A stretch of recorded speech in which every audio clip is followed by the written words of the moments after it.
started getting involved in drama when I was about 13, and improv is one of the fundamental techniques in teaching drama, and it was the thing that I really gravitated towards. And why would they use improv as a fundamental technique for teaching drama? Well, because theater is about working together as an ensemble on stage in a play, and improv are sort of the building blocks of learning how to be a good performer. All the things that make you a great stage performer, you can learn in improv. So, explain what improv is. I'm not sure what it is. Improv is basically anything unscripted, and it doesn't just have to be drama. You find improv in jazz, when the musicians go off of scored music and just start improvising with instruments. You can improvise songs, you can improvise poems, you can improvise dance. It's basically anything that's unscripted and unplanned, spontaneous, and it doesn't have to be funny. The funny is a byproduct. Oh, I see. So improvisational theater can be Pinter kind of stuff. Oh, it can be very dramatic. In fact, there's a form of theater called, this goes more into the psychological realm of theater, called playback theater, where people tell stories from their lives that had a big impact on them, and they would like to change the story, change the impact on them. So what they do is they get with a playback group, and they kind of reinvent the story and rewrite it. They improvise the story. Now, you could say, well, the story's scripted. It already happened in history. But what they're improvising is the outcome, trying to change the emotional impact. So when you say improvising, say it's some trauma that you've experienced, maybe when your folks split up or something like that, that you actually go back, and then what do you do with it? Write it, rewrite it? Well, so you tell the story to your group, and then you cast your story from the students in the group. You say, I'd like you to play my mother, I'd like you to play my father. I never had, maybe the concept is I never had an opportunity to say how I felt, and that's had a huge impact on me. So I'm going to rewrite the story, as it were, and I want a chance to say how I felt, how I feel. So they cast the characters, and then they go in, and they can either play themselves, or they can have someone else play themselves, so they can be an observer of their own story, and then they rewrite the ending. They improvise the ending. So what happens, like if you were observing yourself being played by someone else and someone's playing your mom and dad, was go back to a very simple thing like when somebody's folks split up, right? So what happens to you? Do you feel a resonance with, like what happens? Well, that would be the hope, that you get some kind of a cathartic release in seeing your story told as you wish it had been, and that it would be empowering. And have you experienced that? I've done playback theater before, and it's very powerful. It's usually not very funny, because people do tend to go back and relive experiences that were painful, where they wish they had said this, or they wish they had participated in a different way. So that's a very powerful example of how improv can be used, and it's not very funny. Well, now, when you did your master's degree in counseling psychology, you did a drama therapy major. Is that what that's like? Is it drama therapy like that? Playback? It can be.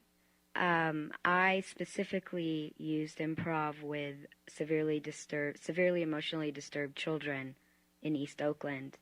I would use improv as a way to problem solve, as a way to see alternative endings to situations. So you would use the playback theater technique? Not the playback technique so much as using a spontaneous form of play to determine different outcomes. If Billy punches Joey in the face and gets in trouble, that's not going to benefit anybody in the long run. Obviously, we want to get away from the hitting behavior. So how can we use improv as a way to practice different ways of handling anger? Instead of hitting, let's practice talking. Let's practice taking a breath as you're about to throw that punch. Let's practice a different emotional response. And did the kids like that? They love it.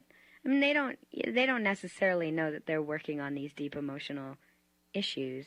they think it's getting to do play acting and that it's play, but it resonates with them because they get to see themselves differently. It gives them a different perspective on their own reality.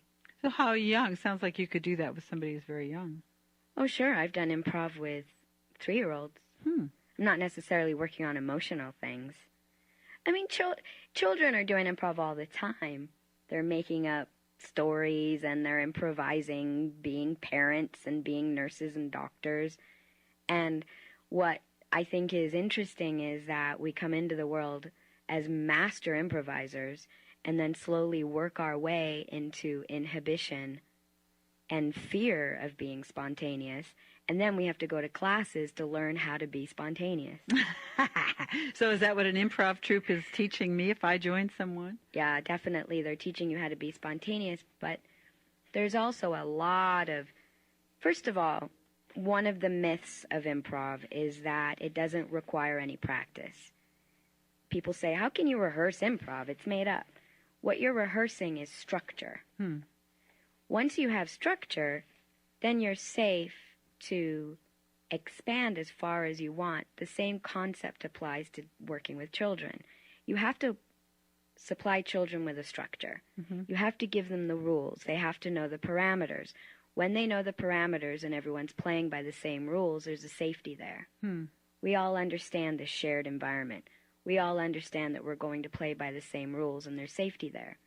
From within that environment, then you can expand in your imagination as far as you want to go.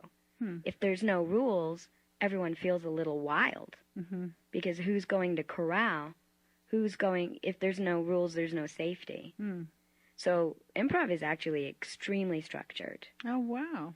And once that structure is understood by everyone, then it's limitless where you can go. Well, what are some of the rules of the structure? One of them is the group dynamic, isn't it? Well, there's definitely group mind, which is a really interesting concept that we can talk about that I think really applies to the paradigm shifter mentality. But one of the main structures or main rules of improv is the idea of yes and. Oh, okay. And yes and means... Oh, I should have said yes and right then. Yes and is a fundamental acceptance of that which is offered. Okay. So if we're on stage together and I make an offer to you, and the offer is, let's go to the park. And you say, no. You've completely blocked my offer, and we have nowhere to go, and it's very awkward. It's like end of discussion. End of discussion. You've blocked me, the energy has stopped, and there's nowhere for that energy to go. So a person might back up and be kind of angry or resentful or inward or... Exactly. Okay. So the idea that whatever I offer to you is accepted with this yes and keeps the energy going and raises it higher and higher. So if I say to you, let's go to the mall, and you say, yes, and let's buy some shoes. Okay. And then I say, yes, and we'll put on a fashion show with the shoes. So you see, the offers are going back and forth. It's like a game of tennis, and we're volleying this energy between us, and it gets to grow and grow and rise and rise. Yeah, visually, it kind of looks like an expanding story with... exactly what it is, an expanding story. So this concept of yes and, you wouldn't believe how difficult it is for the beginning student to get. And I think it's because when we're afraid, it's so much easier to say no and lock down than it is to take a chance and accept the offer and keep the energy going. There's quite a vulnerability required to just keep things going, isn't there? Huge vulnerability. And also, what the beginning student wants to do is place all of the onus and responsibility on you. So by not making an offer back, not accepting, and making you be responsible for where the scene goes, they think that it's an easier place to be. It's an easier place to make you responsible and not to take any responsibility. But you know what? It makes it difficult for everybody. And I think that this concept is something that can be carried through to all walks of life. It doesn't have to just stay in the improv arena. I know. I was looking at this, some of this on the internet, and it said the history of urban improv, and it said it was created as a response to Boston's escalating youth violence.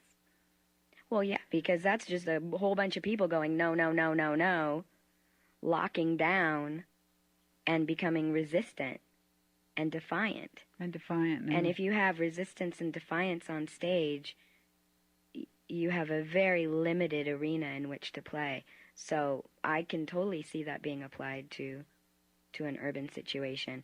They use it a lot in corporate training. What about Congress? Well, imagine if Congress said yes and all the time. Yeah, really. Can you imagine? Yeah. Can you imagine what an evolutionary... I would jump to the conclusion that it would be very evolutionary. It would be absolutely evolutionary. And it doesn't mean that every offer is great. Mm-hmm. But it's the concept that I'm willing to go with you. Mm-hmm. I'm willing to support you. And even if the offer you made me was a silly one or not a very imaginative one, I'm still going to be there with you as your partner on stage, and I'm still going to yes and you no matter what, even if it means that I have to dance in circles and get my mind thinking really hard how to make your offer work. Because if you said, let's go turn ourselves inside out. Okay, well, that's going to be hard to do. Mm-hmm. It's going to be hard to act. I'm a good actress, but I have some limits. So I have to work really hard on how I can make this work. But I'm not going to sit there and go, that's dumb. Or, you know what, we really can't turn ourselves inside out. I'm going to work twice as hard to make you look good, too. That's one of the other rules in improv, is that we're a partnership. We're a team. And my role is to help you look and feel as good as possible. Mm-hmm. Because in turn, that will make me look and feel as good as possible. And now the audience is going to feel good. Mm-hmm. So if we could take some of these concepts out into the world, instead of blocking each other and being resistant all the time, mostly it's just a willingness to listen. Another important rule of improv.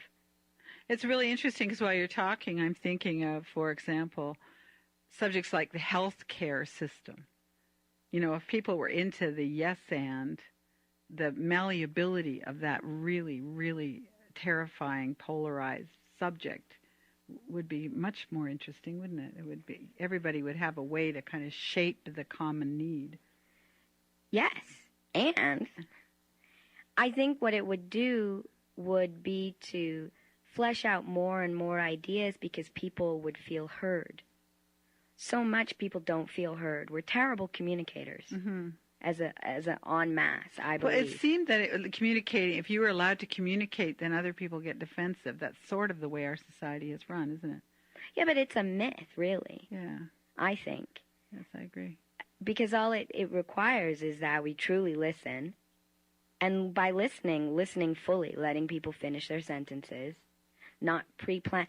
See, here's the thing with improv. You can't pre-plan in your head what you're going to say. Because if you do that, what you realize is you're not actually fully hearing and being present with what your partner is saying.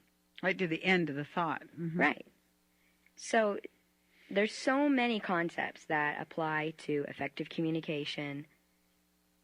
This idea of listening, that you have to truly listen, you have to be present, and you have to not be so concerned with your response, but rather to trust that the response will come because you are this amazing being of spontaneous reaction.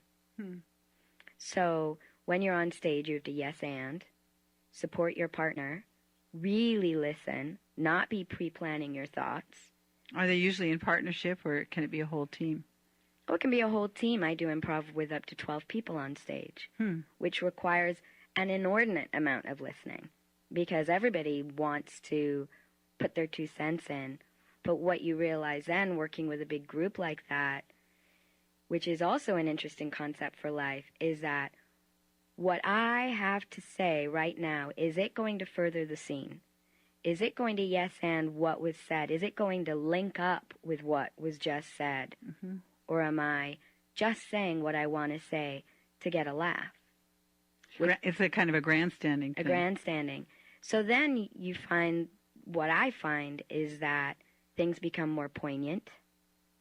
our ability to listen to each other becomes really grounded, and this sort of, people think that actors are really egotistical, but you have to really get rid of that when you're working with a big ensemble like that, because it doesn't become about the I, it becomes about the we, the group mind all working together to present something that's really elevated. It's like a team sport, only it's of a higher nature. Yeah. So you did this improv troupe every week for 7 years.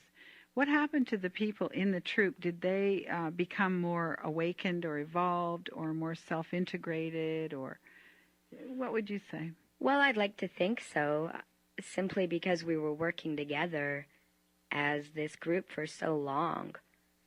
You definitely become like family, and definitely learn each other's vulnerabilities. But don't you learn your own, Jayne? And I just interrupted you. Oh, that's quite all right. I know how fast your mind works. And it's fun to parlay with you. I learned a lot about myself leading that group, and I was really thankful for the fact that I was studying psychology at the time, because being at the helm of a group, especially one that required such vulnerability all the time, took a lot of human insight. And like what? Into yourself and into them? Into myself and into them, and into understanding that when you're requiring people to be really vulnerable, which improv requires you to be, things come up. Emotions get triggered. People's sensitivities are on display all the time. We're standing in front of 100 people. Sometimes they love us, sometimes they don't. Sometimes we trigger the audience. We didn't mean to. And wow, that's pretty complicated, isn't it? Well, yeah. But I think that we're asking the audience to go on a vulnerable ride, too, because as much as they have to trust us, we have to trust the audience. It's kind of an interesting relationship. I don't think people necessarily think of trusting the audience. But basically, the unwritten agreement is, we're going to stand up here and be vulnerable for about an hour. We have no idea what we're going to say or do, and we need your full support. And what is so fascinating to me is that some of the best improv I've seen in LA, I live in Los Angeles, people's response, audience's response has been one of anger, because they feel that they don't say this is so good it can't be improv. They just flat out refuse to believe that it is improv. And they get angry about it. Why do they get angry? I have no way. I have not figured that out. Because they feel duped? They feel duped, but they haven't been duped. It truly is improv. So it's an expectation that theater is a certain kind of thing. But even that doesn't, I mean, the expectation we set up is, we're going to improvise for you, and we hope you really like it. And then they come, and then they're angry, because they say this can't possibly be improv. I don't understand that response at all. Yeah, but you know what's funny about that is I'm thinking that people's subconscious programming, which is what we're always working on in this show and with the various people that we talk to, our subconscious programming tyrannizes our lives at times, So I'm thinking that people in the audience, no matter what you say consciously, they're being triggered because inside they've got an expectation of how it's supposed to be some other way, right? So they're not letting go. I think that's true. And so you talked about vulnerability. That's not being vulnerable. It's hard for people. Huh? No, that's actually doing the opposite of yes and. Interesting, isn't it? Yeah. Isn't that fascinating? It is fascinating. Going back to yes and, I know there's so many interesting things to talk about. When students start mastering the yes and, the next step they tend to fall into is the yes but. Oh.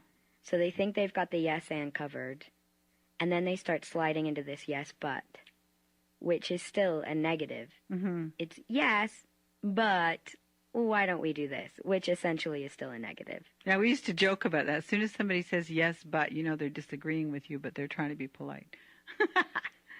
It's so funny how our psyche just wants to get around that concept of yes and. I don't know why it's so difficult for us as people. Because we hold our own with resistance, I think. Absolutely. Mm-hmm. It's sort of interesting. And we're not really used to work. Even, I know the reason why improv is so popular with corporate trainings is because you have a group of people seemingly working together, and yet the groups seem to constantly break down. And I think it's because you have a lot of individuals working side by side, but not necessarily working together, cultivating this idea of group mind. So they weren't playing. Yes, we weren't taught to play for the good of the group, were we? No. Well, so tell me, is there somebody, I believe that you mentioned a couple of years ago, somebody who was doing some really big, I don't know if it's political work or social consciousness work using improv? A woman maybe in New York? Well, there's a lot of work going on with improv and social consciousness, but I'm wondering if you're talking about Charna Halpern, who went to CERN in Geneva. That's the name. To work with the physicists. Yes. I find this absolutely fascinating and quite hilarious. A few years back, 2 years back, 2008 or so, when the physicists in Geneva were getting ready to unveil their big Hadron Collider, they hired a physicist there named Bob Stanek, hired Charna Halpern, who's founded a group in Chicago and LA called Improv Olympic, which has been going for many, many, many years. She's very famous. To come out and work with the physicists so that, because there was so much public fear of this collider that they were going to create a black hole that was going to end all life as we knew it, that they wanted the physicists to be prepared to field questions, concerns, emotional outcries, but knowing the way their physicists were, they thought they might be in a little bit of trouble. So they hired Charna to come in and do improv. And what's her name? Charna? Charna Halpern. Okay. And and she worked with about 25 physicists there. Wow. And to basically teach them these basic concepts of improv so that they could be not only more spontaneous with the public and at the ready to respond, but also how to work together more spontaneously. So to break down the ego, would you say? Yeah, I guess I don't know if I guess it's to break down the ego, but it's more to sort of instill this, even just the concept of yes and, of listening to one another, of allowing people's ideas to be heard and yes-anded so that they felt more secure in offering their ideas and their creative collaborations. And they're working on big news, yes. Yeah, big news, big, powerful things. So you can see how cultivating a group mind in that situation could be so powerful. And the physicists spoke of it. They said that improv was undeniably harder than physics, which I think is fascinating. They said improvisers are working in the millisecond. I thought physicists were working that fast too, did it work for them to be more cohesive or more organic? They all immediately signed up to be in an improv group that was going to perform seriously at a huge convention. Wow. A month later. Wow. For thousands of people. Wow. Isn't that great? And they could, at the start of the workshop, they were nervous, they were giggly, they were asked to do funny little warm-up things like, here's something that I do in my class too, and for me it's working on this concept of group mind, which I find so fascinating, is that you ask students to mill around the room, and then without speaking, they're to form a letter, a single letter, with their bodies, one letter. They're all to form one letter, not individually form a letter, but come together. You know when you see the blimps over the football field and all the bodies have either made a picture or spelt a word? Right. It's the same concept. Well, but just one letter. One letter. It sounds easy. But how do you convey to your fellow man that, gee, it looks like we're all creating an O? But you can't point, you can't direct, you can't wiggle your eyes and get someone to stand over here. There's to be no director. And it's just this coming together and kind of an agreement. And it's really funny, but you know what? It can be done. And when it's done, you would not believe the look of surprise. It's really intuitive then. It's a completely intuitive process, but it's this unspoken agreement. And there's a lot of hemming and hawing, and it can get frustrating, especially when everyone thinks we're doing an L and then one person in the group clearly thinks it's another letter and breaks off, and then it all goes to, and then they got to start again. But that's what Charna Halpern did with the physicists. That was the first exercise they did. And then from there they went on to playing Yes and playing all kinds of different games, and they said that it was really helpful, and one of the biggest issues they had was feeling shut down all the time creatively. Well, for their physics ideas, but feeling shut down, that there was no room for them to talk. So in improv, so wait a minute. you can't when do you're, that. When you're doing physics and you've got this great, what is it called, the Hadron? The Hadron, I don't know if I'm saying it right, the Hadron Collider. Yeah, the collider. I guess it, like any other major project with really high-end producers, there isn't much chit-chat. There isn't much expression. Everybody's sort of sticking to the task at hand, aren't they? Well, I think at the end result, but at the beginning, the brainstorming process, and this was 14 years in the making. So if you go back 14 years, imagine them sitting around going, I wonder if we can create, and then if somebody goes, no, then where do you go from there? Right. But somebody's really introverted, or somebody's really scared to put his ideas forward. And it's so easy to feel shot down. And so it doesn't mean that, yes, we have to go with every crazy idea that ever was, but we at least have to let it live in the world for a minute and see where it could go. Yes, and we can turn ourselves inside out and show our amazing colors that we have on the inside on the outside. Yes, and people will want to turn themselves inside out too, and pretty soon, who knows where that skit could go. I always get really excited about the innate, the essential power of each human being, but it has to come out, doesn't it? So you're saying that this actually helps release people into who they are, into how it helps powerful release people. Improv requires an acute sense of observation, observing yourself, observing your own reactions in the world, observing the people that you're on stage with, observing every single reaction that they've said, clocking. My teacher in Los Angeles' name is Patrick Bristow. He's a very accomplished improviser, a famous TV and film performer. And one of the analogies he uses is that it's like a periscope. Improv is getting your periscope up and observing the world at large all the time while being in the moment. And I love this idea. Sounds really metaphysical, doesn't it? Well, I think it is really metaphysical. It's kind of, I guess it's a little bit like having your third eye open. Instead of looking down at the ground as you walk and only seeing the space in front of you, you can do that, but if you have your periscope up, you're taking in the world at large. And I think that we don't do that.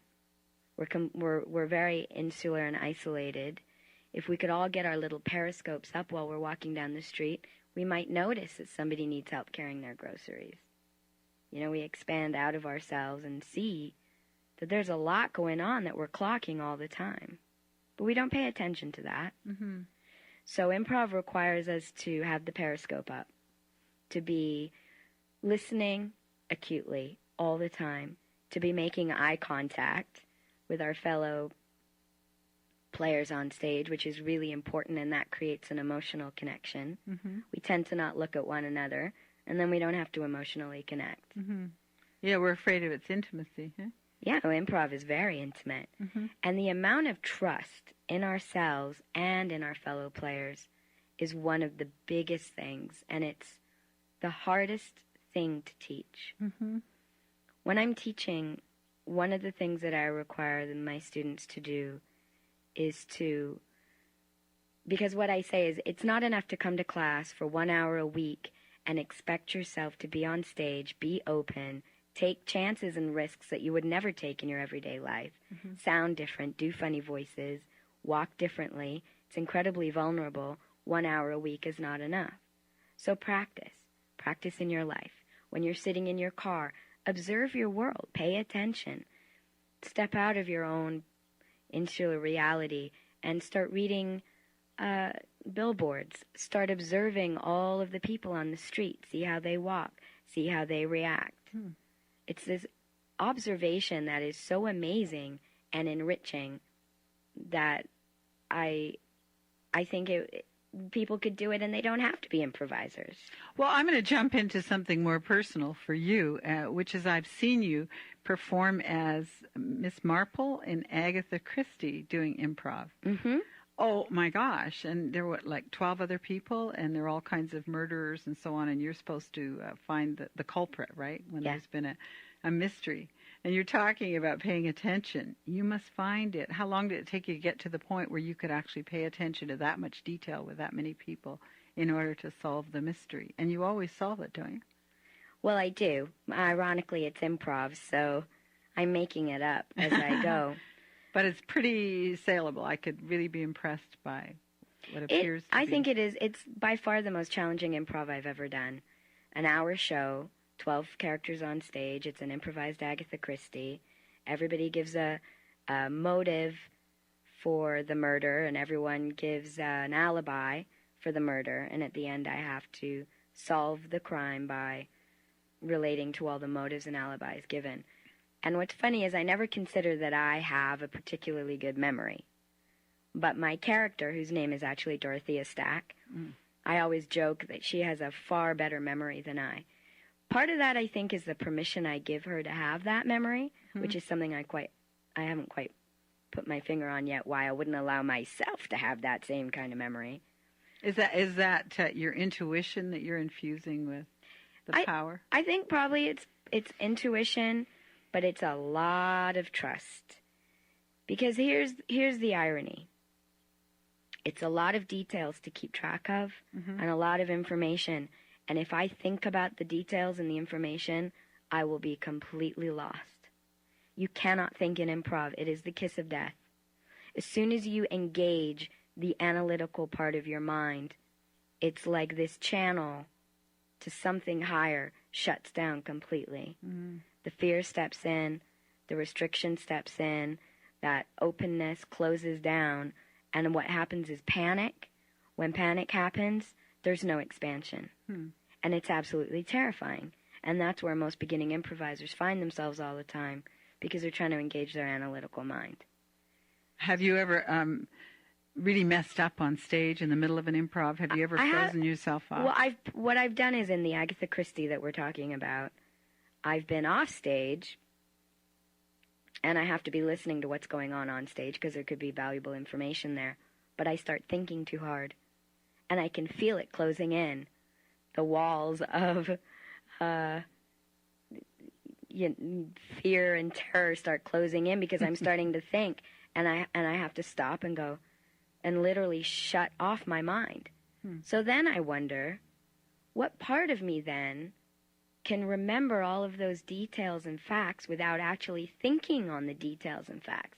And it's trust. It's this trust that it will happen.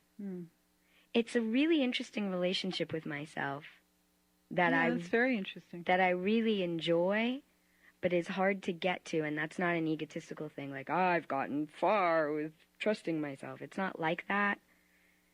But it's a really, it's something out of body. I don't even really know how to explain it. It's where you stop thinking, and yet some part of your mind is thinking somewhere, putting it all together, and then I trust that when I open my mouth, it'll come out in this beautiful little package. Sometimes it's more beautiful than others. But it comes out. It always has. It never has not. So it's encouraging students that if they keep going, keep practicing, they will get to that point of trust where they can open their mouth and something will come out. It always does. Is it channeling, Jayne? I think it is. Yeah, really? I really do. And how long do you think people study? How long did you have to practice before you could be sure? Or before you could trust yourself? I had to practice a lot, and I studied theater for a lot of years. And like I said, improv is always at the basis of theater training. But I also think it's something that I was kind of set up to do. I think it flows through me easily. I'm a Pisces. I'm really easy at going with the flow of changing direction, and I think that really helps me not be so rigid. Mm-hmm. I find that people who have more rigid personalities tend to have to work a little harder at allowing the flow to come through. It seems to me that somebody talking about rigidity, somebody who has, I don't know, let's pick arthritis that has all kinds of anger stuffed into joints and so on in the body. It would seem that it might be a great way to help even in physical healing. I think so, because if we start delving into the psychology and emotion inherent in performance, I think there's a whole wealth of learning there. Mm-hmm. It's funny, Stanislavski, one of our great theatrical gurus and grandfathers, when he first started his theatrical practice, he would have everyone go into something that everybody knows about, which is the emotional recall. He would require actors to go into their own emotional histories and lives to fuel their characters. And what he wound up with was a lot of hysterical actors. Because he was asking actors to go into their emotional past and relive it all the time. Well, so that says something really powerful about the art of performance. He had them drop into and actually be what it was he wanted them to. We'll do a memory. Mm-hmm. He would have them go a memory recall. And then he started seeing how taxing it was. It provided for some good theater, but it was very taxing. So he changed his mode, and he kind of flipped it around and started having people go more into a physical manifestation to get to an emotional place. So they would do a posture? That's one of the ways that I really love to get at character, is to shift up the body. If you curl I was reading about this earlier, but if you curl your lip and crinkle your eyebrow and start to growl as if you're being angry, pretty soon you'll start to feel angry. And then if you stay with that for a while... I'm doing it right now, and I'm starting to build it up inside. You can feel it. Yes, you can. Because your body has an amazing connection between physical experiences and emotional experiences. It's fast. We have millions at our fingertips. Mm-hmm. So that's a great way to get to character, but it's also a great way to get at emotion, to get at locked in feelings and pains. It's one of the reasons why I really wanted to go into drama therapy. Because the body is this amazing theatrical storehouse of memories and emotions. And the way that we're physically constructed, the way that we physically construct ourselves over the years can represent the kind of emotions that we have buried in there. Yeah, you can tell by the way people walk down the street what their mental and emotional state is. I know that. That's really interesting, isn't it? Oh, yeah. And so for the students who are not so self-aware, I'll say, observe people. Observe that. What do you think's going on? Mm-hmm. If you see someone whose chest is really concave, this kind of sunken concave chest, try taking that on. Try moving around like that person, and what kind of feelings does that bring up? Are you doing any drama therapy right now? I'm not doing any drama therapy, but the classes that I'm teaching down in Los Angeles have a lot of sort of sensitive emotional work built into getting at character and getting at these basic tenets of improv. One of the things I mentioned earlier was this concept of group mind, which not a lot of improvisers talk about group mind, but they talk about it in more of a sort of jokey way. Improv is still a little bit of a guy's thing. I don't know why improv is full of... You mean boy people? Yeah, boy people. It's full of quirky women, but it's still kind of dominated by men. I don't understand why that is, because I think women can be extremely funny. Mm-hmm. So in any case, you don't hear a lot of people talking about the more emotional sides of improv, but there I am in my classes talking about it all the time. And the thing that I'm fascinated with group mind is this concept of nonverbal communication between a group of people or between two people. And I think that it's very powerful. And I think that it can do... I mean, it's no different than the meditators getting together on the steps of... Washington, the Pentagon. That's group mind. Yes. At work. And it creates a field, right? And in that field is terrific information. Yeah. So one of the exercises we do is everyone closes their eyes, they stand on stage, they get a little personal space around them, they close their eyes, and then they all jump at the same time. Oh, really? And what happens? It's fascinating to watch. And then you have to break up because you can get into kind of a rhythm. 1, 2, 3, jump. 1, 2, 3, jump. And if everybody starts agreeing non-verbally on that time, then after a while everybody catches on that we're doing 1, 2, 3, jump. So you got to kind of break that up. Isn't that what advertising does to us? Exactly. Boy. But it's so amazing to sit and watch 25 people on stage jumping at the same time, and then to see their faces just light up. Did we just do that? Wow. How did we do that? Another one I do is I have everyone, and this is very common in improv, you have everyone you stand in a circle, turn their back to the circle, and you have to count. No order, and it's 1, 2, 3, 4, 5, 6. And if two people say the same number at the same time, you have to go back to 1. So the goal is how high can you get? So it could be 1 and then across the circle is 2. And exactly. But there's no rhyme or reason. There's no order. And it's seeing how high you can get. And after every couple of numbers, I'll say, take a deep breath. Get really grounded. Try to feel when it's your turn to say the number, which a lot of them will laugh and balk at. What do you mean, try and feel it? Well, you can feel it. Get really calm and really centered, and you just know, it's my turn to say 11. And sometimes you can feel the energy coming at your back. It's just really interesting. I do. Well, I'm really sensitive. So we do it, and we do it, and we do it, and then, okay, how was that? I felt when it was my turn to say a number.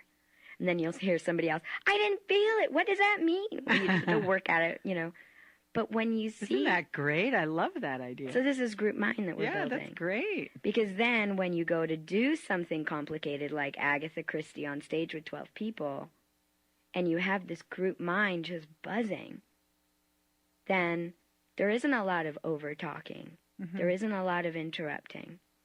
Well, what if we could take this concept and bring this into the world?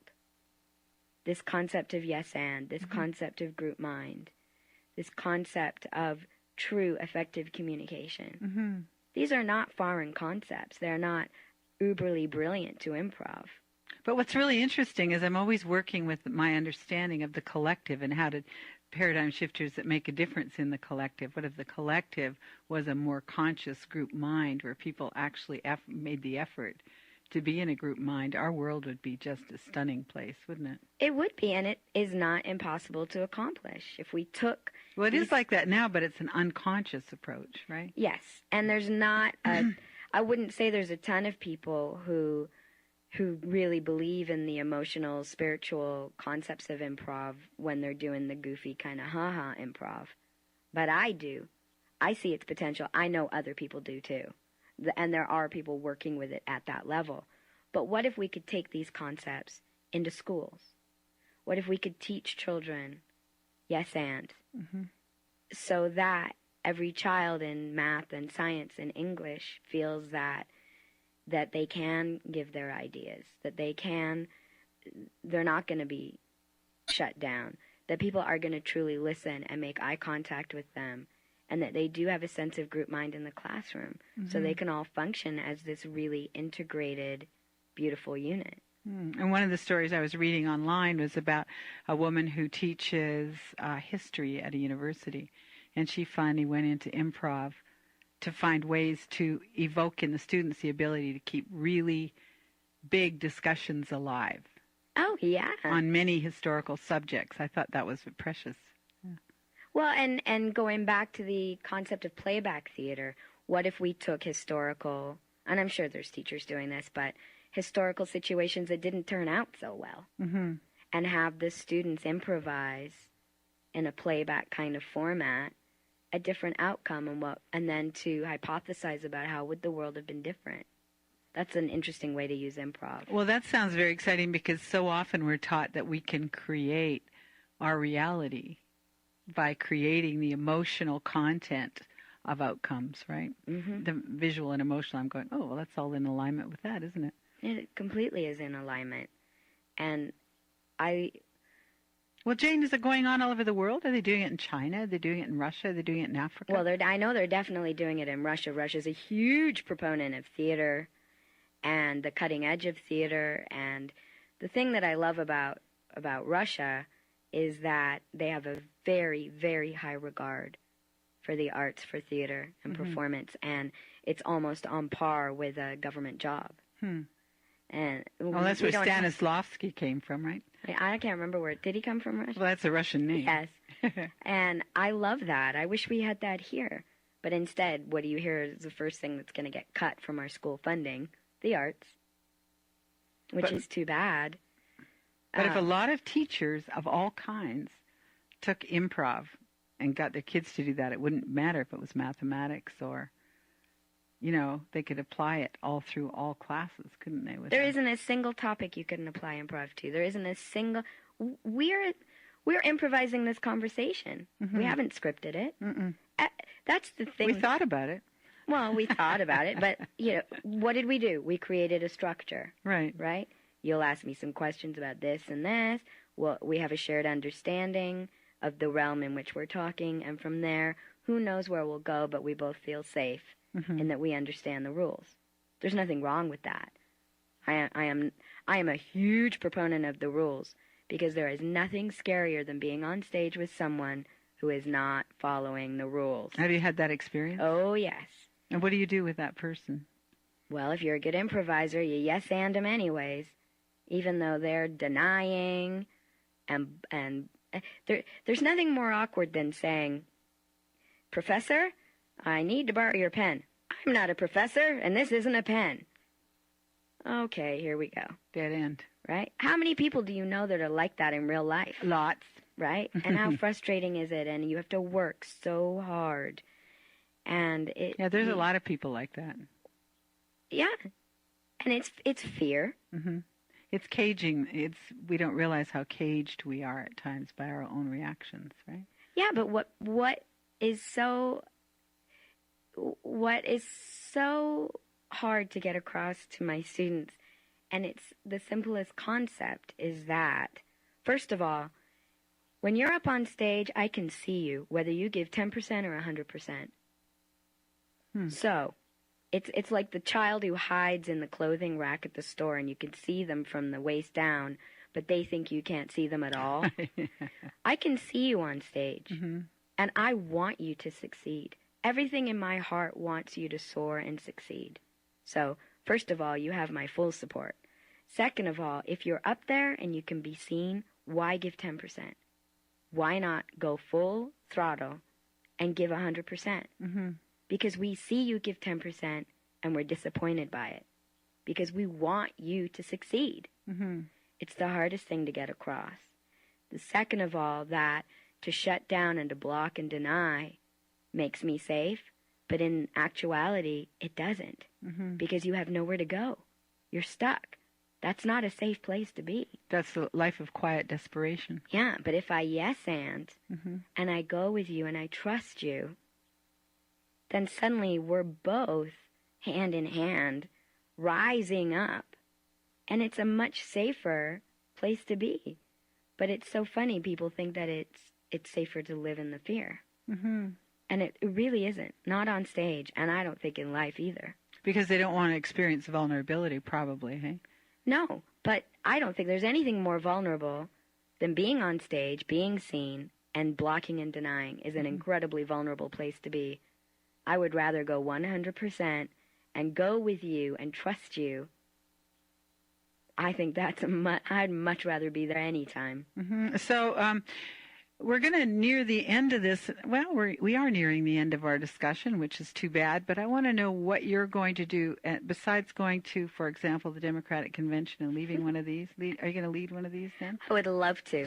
I would love to take improv to Congress. Wouldn't that be great? I think that if I could get all of those people playing yes and, that would be a huge victory, not only for improv, but for all people everywhere. Well, you know, it's funny because in the last election I kept saying we need to have a team for president, not one person, because in essence there is a team of deniers but there's not an actual team, a group mind that's officially in that role. So I think that you should run for president, take your team with you. Okay, I'll do it. I'll do it. So what else? Oh, and give your website. How can people learn more about you? And you're making huge strides into your own self-realization, your performance, wanting to be in movies and so on. How can we keep in touch with what you do? Well, I have a fun little website called The Jayne Show, and that's Jayne with a Y, Jayne. And all of my goings-on are there. So our guest tonight, I don't even like to let you go, but our guest tonight has been Jayne Entwistle, and I'm really happy to report she's my stepdaughter. We get to spend a lot of time together, and we learn a lot of things together. And I'm going to have to do some improv. Yes, I can see that. Yes. Yes, and study. Yes, and study with Jayne Entwistle. This is Veronica Entwistle saying thank you so much for tuning into Paradigm Shifters. Yes, and you too are a paradigm shifter. Let's make changes on our planet. If you'd like to be in touch with me, give us feedback on this show. It's Veronica at veronicaentwistle.com. No H in Entwistle. Veronica at veronicaentwistle.com. Or you can be in touch with Jayne at Jayne Entwistle. Now, wait a second. The Jayne Show. Yes. All right. The Jayne Show with a Y in Jayne. And thank you very much for listening. Many, many blessings. Good night.